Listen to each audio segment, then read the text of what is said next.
Hi, it's Ashleigh from Sweet Dreams Bake Shop, and welcome back to my channel where I make a lot of cake and cookie decorating tutorials as well as give a lot of baking business tips. And this is the very first long form video that I am filming in my kitchen. I apologize in advance for some of the angles in this video. I'm still working on all of that. It's amazing how much I've crashed into walls and broken things in this house already, all because I'm just not used to the space, and I think I really ran on autopilot when I was in my last house. So please forgive me for the fact that a lot of the times when I'm piping some of these things, you're really just looking at the top of my hand. Nevertheless, this is going to be a full detailed tutorial on exactly how I made Sadness and Disgust from Inside Out. Originally, I wanted to make all of the characters from Inside Out too, but then I discovered that I threw away a lot of the colorant that was expired and overdue when I moved, so I only had a few colors left. To test out my new to me oven, I wanted to make sure that I was making a recipe that was just really simple and something that I've made lots of times. And sugar cookies are really not finicky at all, but if you've struggled with making a really simple batch of rolled out sugar cookies, I am going to be giving you tips on how to rectify that. If you want to see a detailed tutorial on how I make my sugar cookies from start to finish, including the recipe, be sure to check out this video in the upper right hand corner.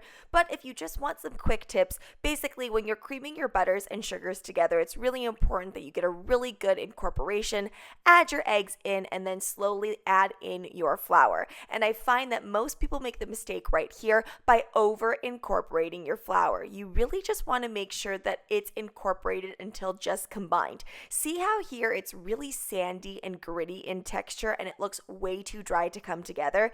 Yeah, that's exactly what you want, because if you overmix in the mixer, it will be too far gone, and I find the texture just gets way too wet and then it never bakes up properly. So it's always best to finish off the cookie dough outside of the mixer on a countertop that is very nice and clean. And then I'm going to go ahead and cover it in some plastic wrap and then put it into my refrigerator. And I refrigerated for about 30 minutes. You could probably get away with less, especially if your fridge is relatively empty, as it will cool faster. After discovering that my oven doesn't fully close because there's something wrong with the spring, I was really worried about baking anything in my oven, but it turns out everything is actually baking relatively well.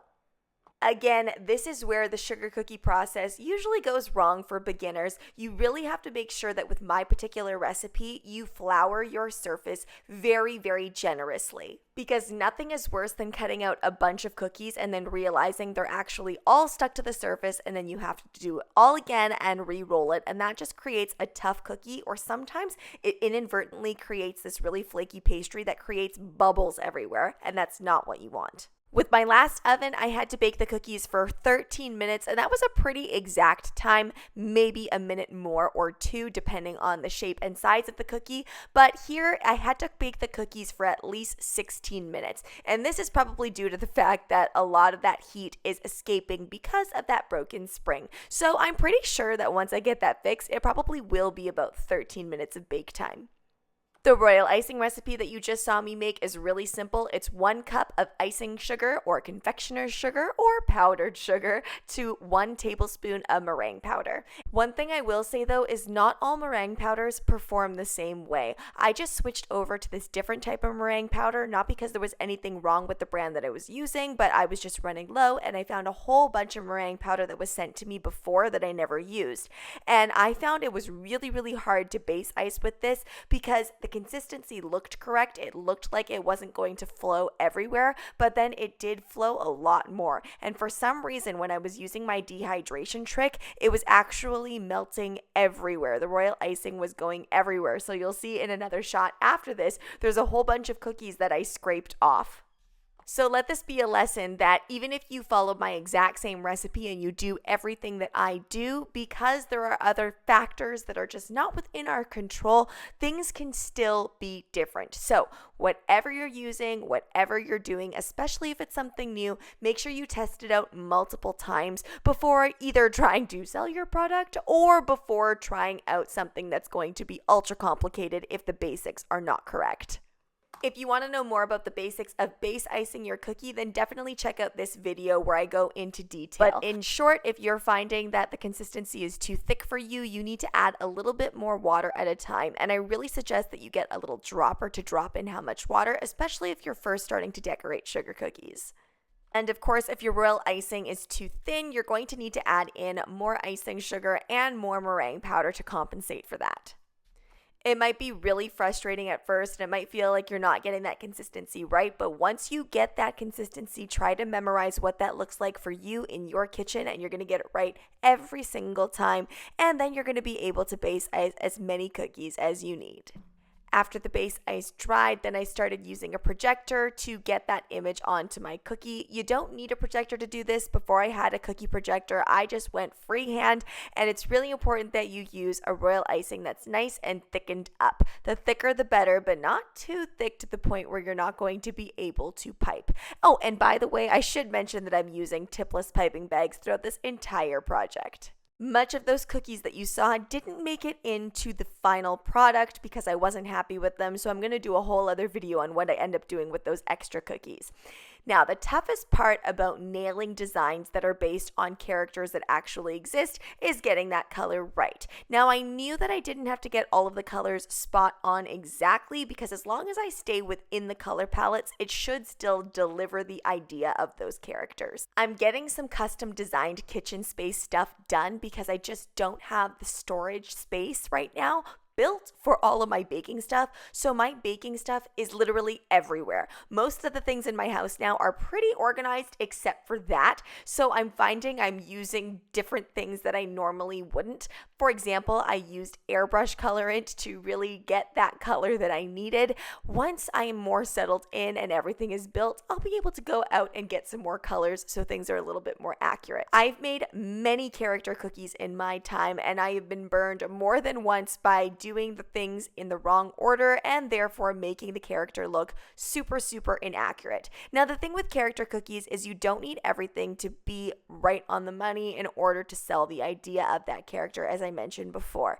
But you do need to make sure that you do things in the right order and use the correct consistency. So when I'm filling in here, I used to use a much looser consistency, especially when I used a nice thick pipe on the outside. But what I found was that if it was too loose and too watery, what ended up happening was holes would form and there would be craters everywhere. So now I always use a pipe and flood consistency when I'm filling things in. I find when I'm decorating character cookies, things tend to be a very trust the process moment because it really does not look right. And I would really struggle in the beginning because I would think, oh, it's not looking right, so I'm just going to scrap everything.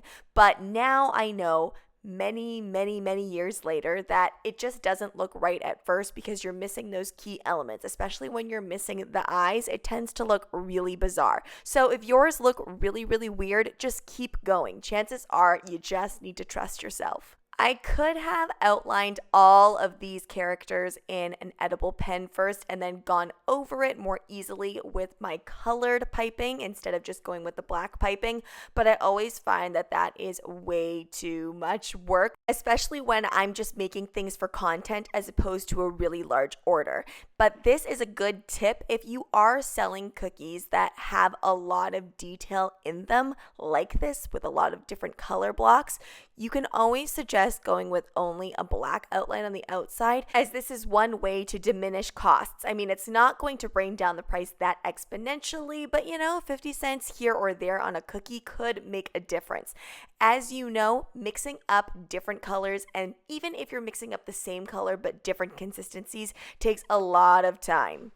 I wanted to fit some little details in from the movie itself onto the cookies to cover up the imperfections because, as we know, my base ice was not perfect. So I decided to make those little balls that represent Riley's memories. The main character is Riley, by the way, if you haven't seen the movie. And although I could have piped these directly onto the cookie, piping it on parchment first helps control the shape, and it also ensures that I could have these balls hanging off the side of the cookie if I wanted it to. Just gives you a little bit more freedom with what you can do with these types of details. Since my oven and this royal icing was really not liking my dehydrating technique, I just left it overnight on the counter. But if you want to use my dehydration technique, which I used all the time at my other house, then you can go ahead and place it in the oven at 175 degrees Fahrenheit, and they should transfer off in about 20 minutes or so of dehydration.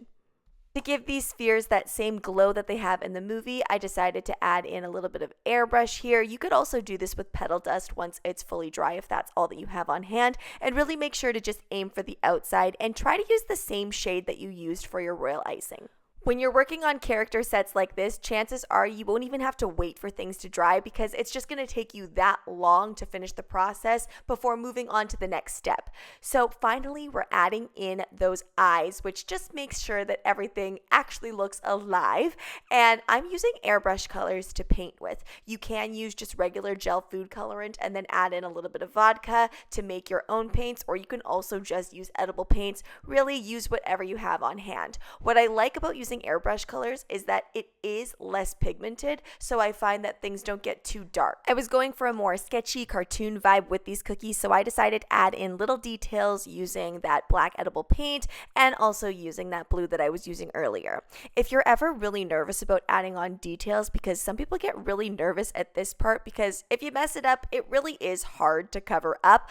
Just go with a color that is very, very similar to the palette that you're using. That way, if you don't love what you did, you can kind of just blend it in together.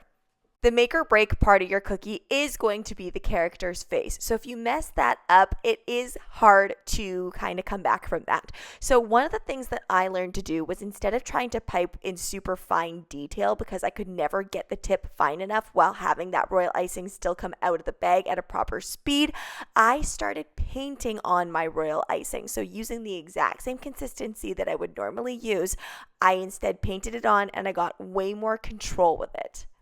When I look at these characters on screen, they're often glowing and things just are very glowy. So I decided to add some airbrushing all around the character itself. In some instances, I also put the airbrush on the outside of the cookie. I actually didn't like that as much, but the reason that I did it was because of my base ice problems in the beginning. So I wanted to cover up those yucky edges. Now, the average person eating a cookie might not really notice that, but it's something that I notice. So I'm going to do whatever I want to be able to cover that up.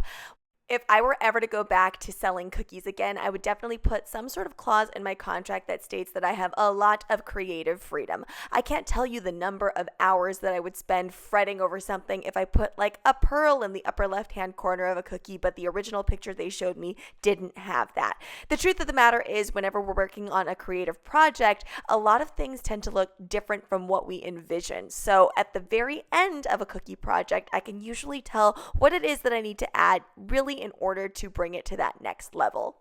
And in this instance, adding on all of those little spheres really, really helped. It also helped kind of make the outside look a little bit more even, because we know my wonky base ice was not perfect. So it gave the illusion that things were a little bit straighter and a little bit neater and tidier.